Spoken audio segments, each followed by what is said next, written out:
საშინაო სკოლის გაკვეთილებს წარმოგიდგენთ კომპანია Silknet.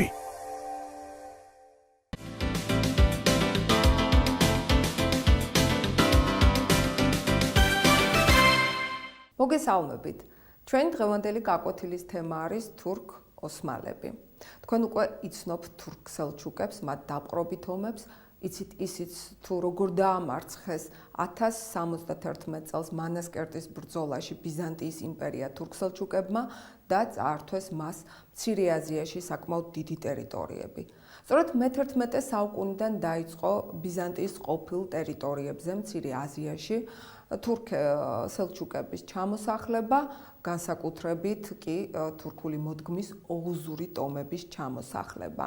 ოღუზური ტომების გაერთიანების პროცესი დაიწყო მცირე აზიის ტერიტორიაზე, კერძოდ მცირე აზიის ჩრდილო-დასავლეთში, ერთ-ერთი ტომის ბელადმა ერთოღრულმა, თუმცა უკვე მისმა მემკვიდრემ, კერძოდ ოსმანმა, ოსმან ბეიმ, გარდა ამ ტომების გაერთიანებისა დაიწყო უკვე მეზობელი ოლქების, მეზობელი ტერიტორიების დაპყრობაც მცირე აზიაში და სწორედ ოსმან ბეიმ ჩაუყარა საფუძველი მცირე აზიაში ახალ სახელმწიფოს ოსმალეთს. სწორედ ოსმანის სახელწოდება მიიღეს შემდგომ თურქმა ოღუზურმა ტომებმა ოსმალები და აქედან წარმოსდგა უკვე მათი სახელმწიფოს სახელი ოსმალეთი.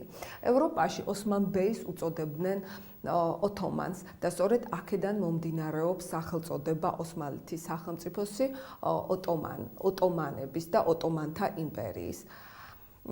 რაც შეეხება თავად თურქ-ოსმალებს, ეს უკანასკნელნი მომთაბარე ტომები იყვნენ და არ ეწეოდნენ ბინადარ ცხოვრებას, მაგრამ მას შემდეგ, რაც მათ დაიწყეს ბიზანტიის ტერიტორიების დაპყრობა, ათვისება, ნელ-ნელა ისინი გადავიდნენ ბინადარ ცხოვრებაზე და სამიწათმოქმედო საქმიანობაც დაიწყეს.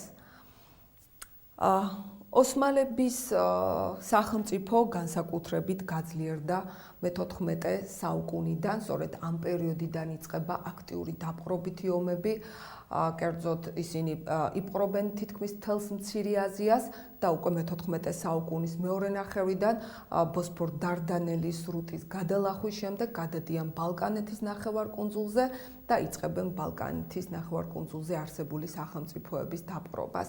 მუდმივ დაპყრობით ომებს თან სდევდა თურქების ჯარის კიდევ უფრო გაძლიერება, გამტკიცება, ეს უკანასკნელი განსაკუთრებით ყურადღებას აქცევდნენ საალყო საქმეს, ბიზანტიელთაგან მათ გადაიღეს და კიდევ უფრო დახვეწეს საალყო მანქანების მშენებლობა, საალყო დანადგარების, სატყორცნი დანადგარების და ასევე სხვადასხვა საბრძოლო ტექნიკის განვითარება.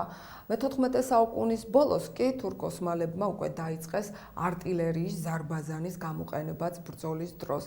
მათი ჯარი ძირითადად ცხენოსანი და ფეხოსანი მეომრებისაგან შედგებოდა, ისე როგორც ყველა მომთაბარე მეომარი, თურქ-ოსმალებიც საოცარი მობილურობით, ოპერატიულობით, სისწრაფით გამოირჩეოდნენ. ეს არც იყო გასაკვირი, ვინაიდან ისინი უებრო ცხენოსნები იყვნენ, იბადებოდნენ ცხენზე და თელ სიცოცხლეს ცხენზე ატარებდნენ და ამიტომ მათთვის ძალზედ მარტივი იყო ცხენზე ამხედრებულებს უშველებელ სივრცეებზე საკმაოდ კარგად მოეხდინათ მანევრირება. მე-14 საუკუნის ბოლოს უკვე თურქთა ჯარში ჩნდება ახალი ტიპის ესეთი გვარდია, იანიჩარების, იანიჩარი ნიშნავს ახალ ჯარს და რეალურად იანიჩარები წარმოადგენდნენ პროფესიულ ქვეით ჯარს. იანიჩარები საუმაღლესი საამხედრო სასწავლებლის კურსდამთავრებულები იყვნენ, რომლებიც უშუალოდ სულთანის პირად გვარდიას წარმოადგენდნენ. ისინი ექვემდებარებოდნენ პირადად სულთანს და მისგან იღებდნენ ჯამაგირს. იანიჩარებისთვის თავად ოსმალები დაპყრობილ ქვეყნებში არჩევდნენ 8-დან 10 წლამდე ბიჭუნებს, განსაკუთრებული ფიზიკური აღნაგობის მოზარდებს, მათ იტაცებდნენ და იმთავითვე ზრდიდნენ ისლამური ფანატიზმით, ალაჰისა და სულთანისადმი მორჩილებით. იანიჩარები ელიტარული სამხედრო გვარდია იყო, რომელთა შორისაც საკმაოდ ბევრი მათგანი მაღალ კარიერას იკეთებდა და ახერხებდა ქვეყნის მართვის მაღალ ეშელონებამდეც მიღწევას. იანიჩართა ჯარში იბრძოდნენ ქართველებიც და სხვა კავკასიიდან გადაცებული მეომრებიც. მოდით დაუბრუნდეთ ისევ ოსმალეთის სახელმწიფოს. მურად პირველი, რომელიც განსაკუთრებით ამბიციური სულთანი იყო, იგი ბალკანეთში იწყებს ბრძოლას, მან შეძლო ბულგარეთის, რუმინეთის, სერბეთის უდიდესი ნაწილის დაპყრობა.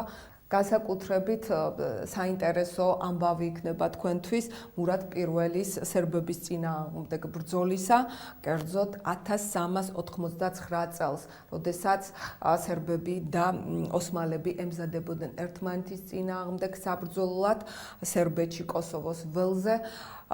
ერთ-ერთმა სერბმა 18 წლის ახალგაზრდა მილან ობოლიჩმა შესძლო ტრის ბანაკში საიდუმლოდ შეღწევა, უფრო მეტიც მან მურად პირველის კარავშიც შეაღწია და განგმირა მან מחვილით ოსმალთა სულთანი მურად პირველი.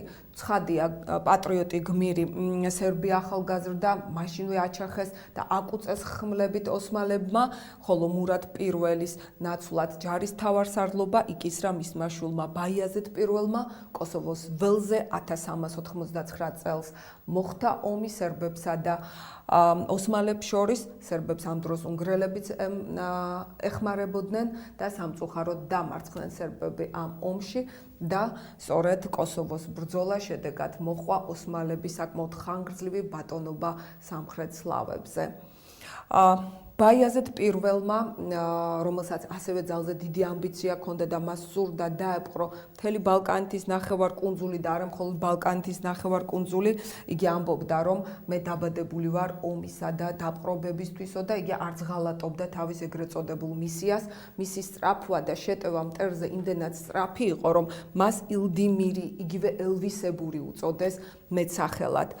ბაიაზედ პირველმა დაიმორჩილა ანატოლიის სამთავროებით, შეგახსენებთ, რომ ანატოლია ეს მცირე აზიაში, დღევანდელი თურქეთის ტერიტორიაზე მდებარეობს. ბაიაზედ პირველმა დაიწყო მზადება ბიზანტიის დედაქალაქ კონსტანტინოპოლის ასაღებად. და 1402 წელს ბაიაზედ პირველს უკვე კონსტანტინოპოლი ალყაში ყავს, თუმცა მანამდე გეტყვით, რომ მან შეძლო ბიზანტიისათვის წაერთმია უშველებელი ტერიტორიები დასავლეთ ევროპაში და ბიზანტიის იმპერატორი აიძულა ეცნო ოსმალეთის უზენაესობა და თავი გამოეცხადებინა ოსმალეთის ვასალად და უფრო მეტიც ბიზანტიის იმპერატორმა ბაიაზედ პირველის სასარგებლოდ ხარკიც კი იკისრა. და ისევ უბრუნდებით 1402 წელს იმ დროს, როდესაც უკვე კონსტანტინოპოლი ალყაშია, ყველა ფიქრობს, რომ უკვე ბიზანტიის დედაქალაქის დღეები დათვლილია. ანგორასთან ბრძოლა მთელი 50 დღით გაუხანგრძლივა კონსტანტინოპოლს არსებობა. და ეს გამოწვეული იყო იმით, რომ ერთმანეთს შეეჯახა ორი უდიდესი დამპყრობელი, კერძოდ ბაიაზედ პირველი და თემურლენგი. ოსმალები და მონღოლები.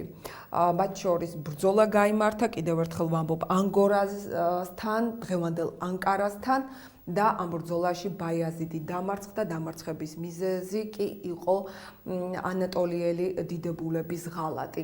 თემურლენგმა ტყვედ ჩაიგდო ბაიაზიდი და მცირე აზიაში თავის ლაშქრობის დროს ყველგან დაატარებდა მას, ხოლო მას შემდეგ, რაც თემურლენგმა დააპირა თავის დედაქალაქ სამარყანდში გამგზავრება და ეს გაიგო ბაიაზიდმა, მან თავი მოიწამლა. მიუხედავად თემურლენგთან განცდილი მარცხისა და ამას შედეგად მოჰყვა დაშლა ოსმალთა სახელმწიფოსი ცალკეულ ტერიტორიულ ერთეულებად, რომელსაც ბაიაზედ პირველი შთამომავლები მართავდნენ, მე-15 საუკუნეში კვლავ განაგრძობს ოსმალეთი დაპყრობით ომებს აღმოსავლეთით, მახლობელ აღმოსავლეთში 1461 წელს ოსმალებმა შეძლეს ტრაპიზონის აღება და ისინი უშუალოდ გაუმეზობდნენ სამხრეთ-დასავლეთით საქართველოს. ოსმალებმა დაიპყრეს ყირიმის ნახევარკუნძული, აქედან მათ თავიანთი გავლენა გაავრცელეს ჩრდილოეთ კავკასიაში და დაიწყეს ისლამის გავრცელება ჩრდილოეთ კავკასიელ ხალხებში. და საყურადღებოა ის, რომ ოსმალების გაბატონება შავ ზღვაზე ძალზე დიდ საფრთხეს უქმნიდა ჩვენს ქვეყანას, ვინაიდან ამით იგი ხდებოდა სრულ იზოლაციაში და მოწყვეტილი მთელ დასავლურ ევროპულ სამყაროსაგან. სწორედ ეს იყო მიზეზი იმისა, რომ საქართველოს ერთიანი საქართველოს უკანასკნელი მეფე გიორგი მერვე აქტიურად ცდილობდა დაკავშირებოდა დასავლეთ ევროპის მმართველებს, რომის პაპსაც, რათა ერთიანი ძალებით, ერთიანი კოალიციით დაპირისპირებოდნენ თურქ-ოსმალთა ძლევამოსილ დაპყრობებს და ბრძოლებს, თუმცა ამას სამწუხაროდ შედეგი არ მოჰყოლია.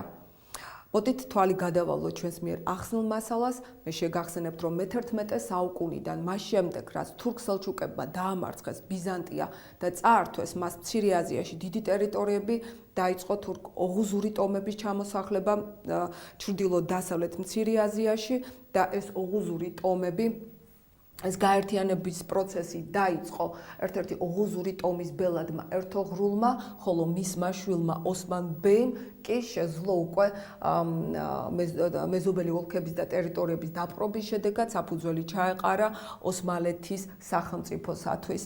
რომ ოსმალეთის სახელმწიფო მე-14 საუკუნიდან იწყებს უკვე აქტიურ ექსპანსიურ იგივე დაპყრობით პოლიტიკაზე გადასვლას, რომ მურად პირველი, ერთ-ერთი უძლიერესი სულთანი ახერხებს არა მხოლოდ მცირე აზიაში წარმატებულ დაპყრობით ომების განხორციელებას, არამედ ბალკანეთის ნახევარკუნძულზე, იგი თითქმის მთლიანად იპყრობს ბულგარეთს, რუმინეთს, სერბეთს და აი სწორედ მურად პირველის მემკვიდრე ბაიაზიდ პირველი ასევე წარმატებით ახორციელებს ბრძოლას მახლობელ აღმოსავლეთში, იგი ცდილობს კონსტანტინოპოლის აღებას, თუმცა ამაოდ საბოლოოდ კი ბაიაზიდ პირველი ეწირება თემურლენგთან ბრძოლას, კერძოდ 1402 წელს ანგორასთან, დღევანდელ ანკარასთან გამართულ ბრძოლაში იგი მარცხდება თემურლენგთან.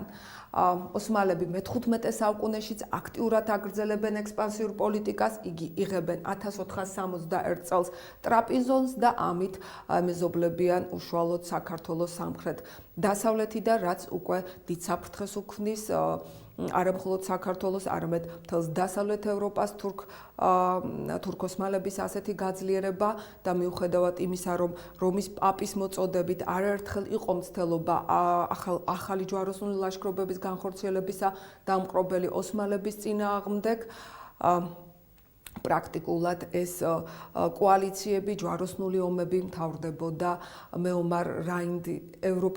მეომარი რაინდების სრული მარცხით. ჩვენი დღევანდელი გაკვეთილი ამით დასრულებულია.